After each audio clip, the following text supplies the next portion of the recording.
इस शहर का हाल है। और इस शहर की व्यवस्था परिवर्तन किसी भी दृष्टिकोण से कटिहार जो अपना शहर है वो अभी शहर अगर नगर निगम में व्यवस्था परिवर्तन के लिए अगर जनता मुझे मौका देती है तो ये सब बुचड़खानों से चल रहे हैं। उनको लाइसेंस निर्गत कर उन्हें व्यवस्थित किया जाएगा। कोई भी मांस मछली खुले में नहीं बिकेगी। सबका कचरा डिस्पोजल के लिए एक कानून बनेगा और कहीं भी यत्र तत्र उसका कचरा नहीं फेंका जाएगा। तो नगर निगम नहीं बल्कि नरक निगम भी कहा गया है। कटिहार की जनता इस बात को जानना चाहती है कि आखिर नरक निगम जो है, हमारी माताएं बहनें जो बाजार चलती है उनको अपने साड़ी को हाथों में घुटनों तक उठाना पड़ता है, चप्पल को हाथों में लेकर के। कितनी शर्मनाक नेता अपना अपना काम करते आ रहे हैं और कटिहार की जनता भी देखते आ रही है। कटिहार के नेता उनका जो योजना है वो तो ला ही रहे हैं, लेकिन उनको पटल पर कैसे उतारा जाए, ये कटिहार नगर निगम क्षेत्र में युवाओं को मौका मिलना चाहिए। कटिहार नगर निगम चुनाव की सरगर्मी तेज हो चुकी है। इस क्रम में हम पहुंच चुके हैं कटिहार नगर। हमारे साथ एक खास मेहमान जुड़ चुके हैं, पवन पोद्दार जी, जो कि उपमेयर के लिए अपना नॉमिनेशन पर्चा जो है दाखिल। किन मुद्दों को आखिर ये लेकर चुनाव लड़ रहे हैं? बहुत धन्यवाद। आपने समर न्यूज़ चैनल के माध्यम से मेरी आवाज़ को जनता के बीच ले जाने का लिए आपको और आपके चैनल को मैं बहुत बहुत धन्यवाद देना चाहता हूँ। सवाल है सर हमारे पास कटिहार नगर निगम क्षेत्र को लेकर। सबसे पहला सवाल हमारा है कि कटिहार नगर निगम को आप किस दृष्टि से देखते हैं?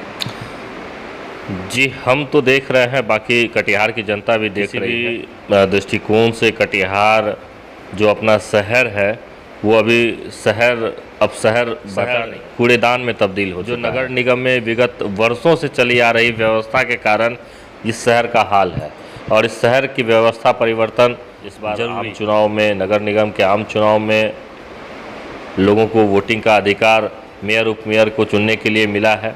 इससे पहले तो पता ही है आपको किस तरह से मेयर और उपमेयर का चुनाव लोगों के, जनता के जनादेश को गिरवी रख करके मेयर उपमेयर के झोली में डाल दिया। नाम आज का कटिहार है जो आपके कटिहार में समस्याएं देख रही है।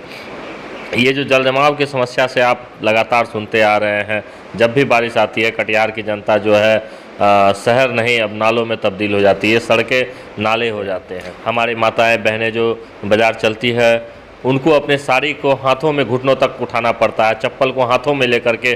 कितनी शर्मनाक स्थिति रहती है। कैसे वो नेताएं देखते हैं इस दृश्य को। हमें तो बहुत लज्जा आती है ये सब चीज़ देख करके कि एक तो हमारी माताएं बहनें मार्केट निकलेंगी और बरसात के मौसम में नाली कचरे में इस तरह से आना जाना होता है। दूसरा, आप जो व्यवस्था देख रहे हैं कटिहार ज़िले में, कहीं भी शौचालय की व्यवस्था नहीं है। आखिर कटिहार नगर निगम में ऐसा व्यवस्था क्यों है? वर्षों से जनता का टैक्स वसूली किया जाता है, दबाव से टैक्स वसूली किया जा रहा है, भारी भरकम टैक्स लगाया गया है नगर निगम में, लेकिन फिर भी व्यवस्था के नाम पर कटिहार के मार्केट में शौचालय हो, हर चौक चौराहों पर शौचालय की व्यवस्था हो, महिला पुरुष दोनों के लिए, ताकि हमारे जो माताएं बहनें मार्केट आती हैं, जो हमारे पुरुष भाई बंधु मार्केट आते हैं, उनको समुचित व्यवस्था मिल सके। कटिहार को नगर निगम नहीं बल्कि नरक निगम भी कहा गया है। कटिहार की जनता इस बात को जानना चाहती है कि आखिर नरक निगम जो है वो कैसे है। नरक निगम की व्यवस्था असल में अगर हम लोग कुछ तैयार करते हैं ना, कोई काम करना शुरू करते हैं तो उसका एक रोड मैप तैयार, आखिर वो काम किस तरह से किया जाए कि अंजाम बढ़िया मिले। अगर पुल भी बनाते हैं तो उसका एक लाइन लेंथ खींचते हैं ताकि हमारा पुल सीधा बने। अगर जहाँ तहाँ पाया गाड़ेंगे तो इसी तरह से उल्टा टेढ़ा गाचा होगा। तो वही व्यवस्था कटिहार नालों का निर्माण बेतुके तरीके से किया जा रहा है। काम हो, व्यवस्थित ढंग से हो तो अपना कटिहार व्यवस्थित दिखेगा। ये जो आप लोग कटिहार नगर निगम में अभी मैया का त्यौहार चल रहा है, दुर्गा माता का त्यौहार चल रहा है, सभी परिवारों में मांस मछली वर्जित है, लेकिन चौक चौराहों पर खुलेआम मांस मछली बिक रहा है, काटा जा रहा है और उसका टुकड़ा इधर उधर फेंका। अगर नगर निगम में व्यवस्था परिवर्तन के लिए अगर जनता मुझे मौका देती है तो ये सब बुचड़खानों को जो अव्यवस्थित ढंग से चल रहे हैं उनको लाइसेंस निर्गत कर उन्हें व्यवस्थित किया जाएगा। कोई भी मांस मछली खुले में नहीं बिकेगी। सबका कचरा डिस्पोजल के लिए एक कानून बनेगा और कहीं भी यत्र तत्र उसका कचरा नहीं फेंका जाएगा। कटिहार में जो जाम की समस्याएं हैं, जाम की समस्या को लेकर के तो बहुत लोग बोल रहे हैं। कई बार दुकानदारों को गालियां दिया जाता है, डांटा जाता है कि दुकान के सामने बाइक क्यों खड़ा करवाते हैं। तो भाई, एक दुकानदार, एक व्यापारी वर्ग जो 10 लाख 15 लाख 20 लाख रुपया दे करके, पगड़ी दे करके अपना दुकान लेता है, उसमें 10 लाख रुपया पूंजी लगाता है, तो वो व्यापारी करेगा कि अपना बाइक पार्किंग के लिए जगह करेगा। तो नगर निगम क्षेत्र में एक समुचित बाइक पार्किंग की व्यवस्था हो, बाइक पार्किंग के लिए अलग से व्यवस्था लाई जाए ताकि पब्लिक वहाँ पर अपना बाइक लगाए। पब्लिक भी बेचारी क्या करेगी, अगर कोई सामान खरीदना है तो कहाँ जाए भाई, बाइक लगाने की जगह नहीं है। 3 बाइक अगर दुकान के सामने खड़ा है तो दुकानदार के यहाँ वो कस्टमर रुकता नहीं है, उससे दुकानदार को भी लॉस है और पब्लिक को भी परेशानी हो रही है। तो ये एक समस्या से कई बीमारियां उत्पन्न हो रही है। एक बाइक पार्किंग की वजह से व्यापारियों को भी नुकसान झेलना पड़ रहा है, कस्टमरों को भी परेशानी झेलनी पड़ रही है। तो समुचित ढंग से सभी व्यवस्था करना चाहिए। ये जो न्यू मार्केट में एक तरफ से जो सड़कों पर सब्जी मंडी लगती है, तो क्या नगर निगम के पास में अपनी ज़मीन नहीं है? अगर अपनी ज़मीन है, न्यू मार्केट में उतना बड़ा प्लेस है, तो क्या हम सभी जो फुटकर विक्रेता है, दुकानदार हैं, उनको एक मार्केट प्लेस नहीं बना के दे सकते हैं?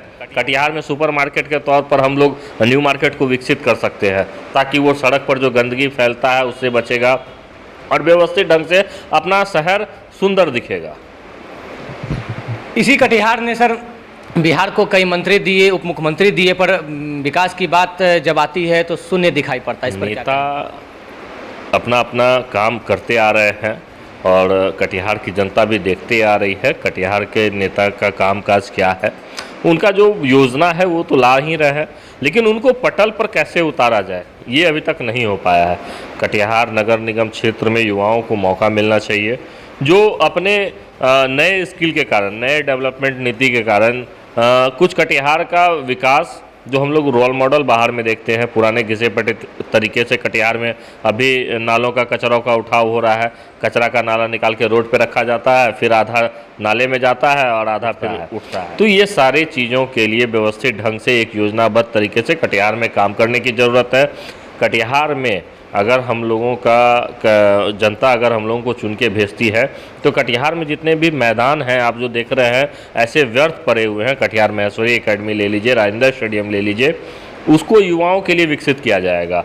वो खेल का मैदान जो आज सिर्फ और सिर्फ कमाई का जरिया बना हुआ है किन्हीं के लिए, उस खेल के मैदान को विकसित कर प्लेग्राउंड में तब्दील किया जाएगा, क्रिकेट ग्राउंड बनाया जाएगा, वॉलीबॉल कोर्ट, फुटबॉल ग्राउंड, ताकि कटिहार का युवा खेलकूद प्रतियोगिता में, दौड़ने में, आर्मी का ट्रेनिंग के लिए दौड़ के प्रतियोगिता में अव्वल दर्जा राजेंद्र स्टेडियम के लिए को विकसित किया जाएगा।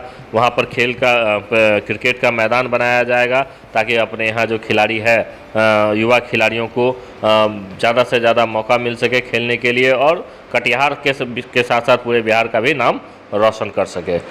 कटिहार में नगर निगम के कर्मचारी के द्वारा ही नगर निगम का विरोध किया जाता है, प्रदर्शन भी किया जाता था, कुत्ते को जला दिया गया था, जिसके कारण कटिहार नगर निगम जो है कई दिनों तक बाधित रहा था। इस पर क्या कहना है? देखिए, कोई भी लोग शौकिया कोई काम तो करते नहीं हैं, कोई भी विवाद करते नहीं हैं।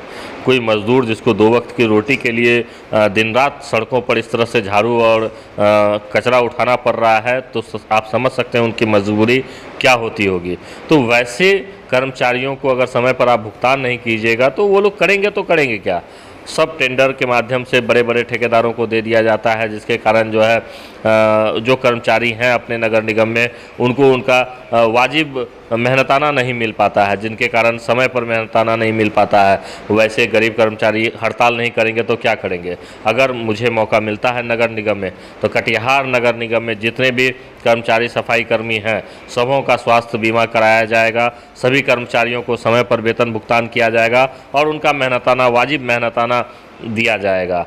और युवाओं के लिए कटिहार के जितने भी वार्ड हैं 4500 वार्ड में युवाओं को स्वास्थ्य के दृष्टिकोण से एक वार्ड में एक व्यायामशाला खोले जाएंगे, जिसमें युवा अपना कसरत करके अपना स्वास्थ्य ठीक कर सकते हैं। कटिहार में एक बड़ी संगठन को आपने तैयार किया है, आज काफ़ी युवा जो है खासकर वो आपको उसकी आप पहली पसंद बन रहा है, इस पर सर क्या कहना है? देखिए, हम लोग जो लगातार समाज सेवा के क्षेत्र में काम कर रहे हैं तो युवाओं की एक टोली को उनको समाज के प्रति उनकी जिम्मेदारी का एहसास दिलाते हैं। आज जो भी काम कोई भी युवा कर रहा है तो कोई तनख्वाह पर तो कर नहीं रहा है। आज कटिहार जिला में जो इतने बड़ा रक्तदान के क्षेत्र में हम लोग काम कर रहे हैं तो युवाओं को एक जिम्मेदारी का एहसास दिलाया गया, ये अपना कटिहार है और कटिहार के सभी भाई अपने परिवार के समान हैं। तो उनको जिम्मेदारी का एहसास दिलाने के बाद वो समाज सेवा के क्षेत्र में अग्रणी भूमिका में रहते हैं। आज कहीं भी किसी को भी ब्लड की ज़रूरत पड़ती है तो कोई भी रक्तदाता बंधु ये नहीं पूछते हैं कि किनको कहाँ, सिर्फ एक सूचना मिलने पर लोग आकर के उनका मदद करते हैं। तो समाज को जागरूक करके समाज से समाज के लिए काम करने का प्रयास हम लोग कर रहे हैं और ये लगातार प्रयत्न जारी रहेगा। बिना किसी संवैधानिक दायित्व में रहते हुए मैंने एक समाज सेवक के रूप में इस समाज को, कटिहार के जनता को जागरूक करने का काम किया गया है। और यही समाज जो हमारे साथ लगे हुए थे लगातार कोरोना काल में, जैसे कि आपने देखा होगा कि कोरोना में हम लोगों ने ऑक्सीजन, सभी कार्यकर्ताओं के द्वारा लगातार ऑक्सीजन वितरण का काम किया जा रहा था। जहां कोरोना में कई लोग घर से निकल नहीं पा रहे थे, वहीं हमारे साथ साथ मेरे सभी कार्यकर्ता बंधु, संगठन के सभी लोग सड़कों पर थे वैसे ज़रूरतमंदों की मदद के लिए, जो कोरोना से ग्रसित थे, जिनको ऑक्सीजन की ज़रूरत थी। उस कोरोना काल में, कोविड काल में लोगों को ब्लड डोनेशन का काम, सूखा राशन वितरण करने का काम, हेल्पलाइन नंबर के जरिए कटिहार की जनता को मदद देने का काम किया जा रहा था। तो ये एक व्यवस्था एक समुचित संरचना के कारण हो पाती है। हम लोग संगठन के माध्यम से व्यवस्थित संरचना बनाने का काम सीखते आए हुए हैं, वही इम्प्लीमेंट के लिए हम लोग कटिहार नगर निगम में उतरे हैं। कटिहार की जनता के आवाज़ पर कई व्यवसायी बंधु, कई समाजसेवी बंधु ने मुझे आगे किया है। इस संरचना को, संगठन की संरचना जो हम लोग समाज में इम्प्लीमेंट करते थे, वो नगर निगम में इम्प्लीमेंट करके कटिहार को व्यवस्थित कटिहार, सुंदर कटिहार, समृद्ध कटिहार और खुशहाल कटिहार बनाने का प्रयास करेंगे। हमारा सबसे बड़ा सवाल, पवन पोद्दार ही क्यों? प्रत्याशी बहुत है, दावेदार बहुत है, पवन पोद्दार ही क्यों? देखिए, कोई भी नाम यूं ही उठ के, कभी सड़कों से उठ करके अर्श से फर्श पर नहीं पहुँच, फर्श से अर्श पर नहीं पहुँच जाते हैं। एक नाम को आगे लाने के लिए सिर्फ उस व्यक्ति का नहीं, पूरे समाज का मेहनत होता है। आज ये सिर्फ पवन नहीं है, ये पूरा समाज है। पवन के साथ साथ पूरा समाज जो इस पवन के पीछे खड़ा है, जो दिखता नहीं है, इस पवन का हाथ, पवन का आँख, कान जो है वो दिख नहीं रहा है। ये चेहरा तो मेरा है, लेकिन मेरे साथ पूरे युवाओं की टोली है, समाज का प्रतिष्ठित लोगों का टोली है जो इस समाज सेवा के क्षेत्र में लगे रहते हैं। एक चेहरा, माध्यम और बस एक निमित्त मात्र मैं हूँ, मेरे साथ साथ पूरा समाज इस सेवा कार्य में लगा हुआ है। तो शायद इसीलिए मेरा नाम आप सभी लोगों के मुंह पे रहता है। आम आवाम को क्या अपील करना चाहेंगे, क्या संदेश देना चाहेंगे युवाओं को? आम आवाम को यही अपील करना चाह रहे हैं, आपने कटिहार जब से नगर निगम बना है और तब से लेके अब तक आपने कई जनप्रतिनिधियों को देखा है। कटिहार में कई वार्ड कमिश्नर, मेयर, उपमेयर को देखा है और उन्होंने जो काम किया है उस काम को भी आपने बखूबी देखा है। और कटिहार की वर्तमान स्थिति आप सभी जनता जनार्दनों से छुपी हुई नहीं है। तो इस बार कटिहार में जो काम आप लोगों ने देखा है और उस काम के आधार पर जो समाज सेवा के क्षेत्र में लगे हुए कार्यकर्ता हैं, हम जैसे युवा आगे आए हैं, और आप और मेरे कामों के बदौलत आप जनता जनार्दनों को मैं अपील करता हूं कि वोट के रूप में आप अपना आशीर्वाद दें। ये जो कटिहार, जो अभी नर्क रूपी कटिहार बनी हुई है, एक बरसात के पानी में डूब जाता है, मेरा पूरा प्रयास रहेगा इस कटिहार को सुंदर, सुखी और खुशहाल कटिहार बनाने का। आप कृपया करके वैसे जनप्रतिनिधियों को चुने जो लगातार समाज सेवा के क्षेत्र में रहा हो। आज चंद दिनों के लिए आपके घर के बाहर 2 झाड़ू लगा देगा, 2 टोकरी कचरा उठवा देगा, वैसा लोग आपको, आपके समाज के लिए हो सकता है आगे के दिनों में फिर गायब हो जाए। तो वैसे समाज सेवी जो लगातार आपके बीच आकर के काम कर रहे हैं, वैसे समाज सेवियों को चुन करके आप नगर निगम भेजें व्यवस्था परिवर्तन के लिए। यहाँ एक नेता नहीं, एक सफाई कर्मी जो कटिहार को साफ सुथरा कर सके, उसका नेतृत्व करने वाला एक व्यक्तित्व को बना करके भेजने का काम करे। तो अभी आपने सुना पवन पोद्दार जी को, जिन्होंने कटिहार नगर निगम क्षेत्र की मुख्य समस्याओं को बताया और किस तरह से इसका निदान करने को लेकर प्रयासरत है। हमारे साथ बने रहे, तब तक के लिए धन्यवाद।